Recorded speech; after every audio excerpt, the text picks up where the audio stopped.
But ultimately, if you listen to what Trump is saying, you don't just sort of regard him as a spectacle, but you really listen to what he's saying. Yeah. He's basically portraying a future for America if he is put back in the White House in which we don't have another election after that. That's right.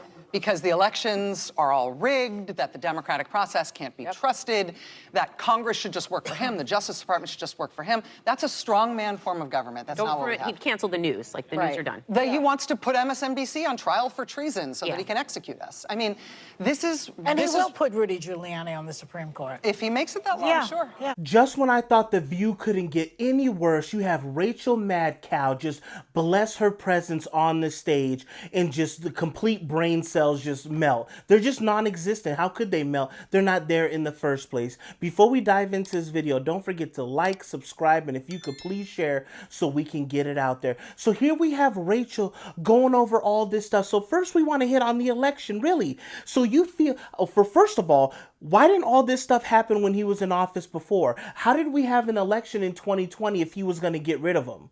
Oh, so now, you see how they're beating the drum before? Oh, we're going to go to World War III if he gets in. Now they can't use that no more because Smokey Joe Biden's about to put us into war right now, World War III. So now they can't use that argument now. So now it's all about democracy, the end of democracy and all that. How come he didn't have the DOJ and all that doing every little deed that he wanted to? How come that didn't happen when he was in office?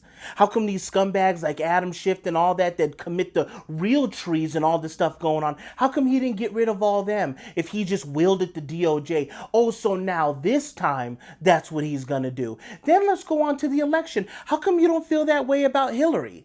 I think it's also critical to understand that, as I've been telling candidates who have come to see me, you can run the best campaign, you can even become the nominee, and you can have the election stolen from you. So Hillary can make statements like that? How about Hakeem Jeffries? What about him? Is he a danger to democracy? How is there going to be elections when there's somebody like him? We can just keep going around. What about Tish James, Letitia James, the one that's going with this crazy, out of this world, no substance, nothing prosecution of Trump? And at the eye of the storm is Donald Trump, ripping families apart, threatening women's most basic rights. I'm running for Attorney General because I will never be afraid to challenge this illegitimate president when our fundamental rights are at stake. Oh, so they can all say that, and you have Stacey Abrams and Maxine Waters and Nancy Pelosi, and the list goes on and on. So they can preach all this stuff and call Trump illegitimate and all that, but it's different for them. Rules for thee, but not for me. And this is what I'm talking about. This is why nobody believes anything that these people say. It's just hypocrisy to the highest extent. And then what does she do? Let me put a little bit of seasoning. Let me finish this off. Let me get the crowd really going. Oh, he wants us all just to face justice with treason for MSNBC. He wants to execute us. He'd cancel the news, like the news are done. He wants to put MSNBC on trial for treason so that he can execute us. Didn't you guys plaster everywhere that the laptop was Russian disinformation? This is a, quote, Russian disinformation operation. Intelligence officials believe Giuliani may have been used as a tool to feed Russian misinformation to the president. That Trump was a Russian spy? You're a member of the judiciary. Do you believe the president right now has been an agent of the Russians? Yes, I think there's more evidence than he is.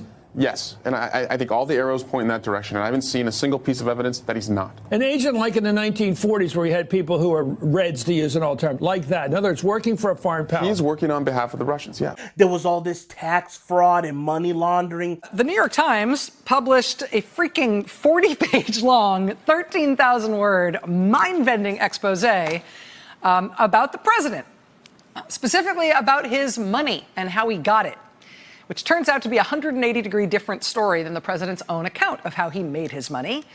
This story also potentially implicates the president in pretty substantial fraud and tax evasion.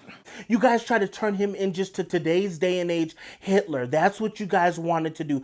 Plaster this stuff on the news cycle 24/7, if you want to call it a news cycle. You guys shouldn't even be allowed on the air. Same thing with CNN. Same thing with Fox News. A lot of this garbage that they put out, people are waking up and they're thinking for themselves, and they're seeing that a lot of this stuff is complete garbage. And she's one of the main culprits of it. And that's why she's coming out with this. So we can't vote for him. I know that your interest rates are crazy and your car payments out of this world and your house and your mortgage is just insane. But we can't vote for Trump because think about it. He wants to put us all on trial. And yeah, it's all, if you put her on a lie detector test, she would fail against herself because she doesn't even believe it. It's just all about these new scare tactics. What can we make up? What can we say to try to get to sway people to ignore all the real world problems that are going on the cusp of World War III? But let's talk about this BS. These people should be ashamed of themselves. But let me know, maybe they are the most trusted news source. Maybe that's why their ratings are so amazing, right? That's why people tune in to listen to every beck and call with them. These people should be ashamed of themselves. They are corrupted, and all they try to do is sow division every single second. That's all. They're completely propaganda news network. That's what they do. Thank you guys for tuning in. Thank you guys for watching. Don't forget to like, subscribe, and if you could please share so we can get it out there. And I will catch you guys on the next one.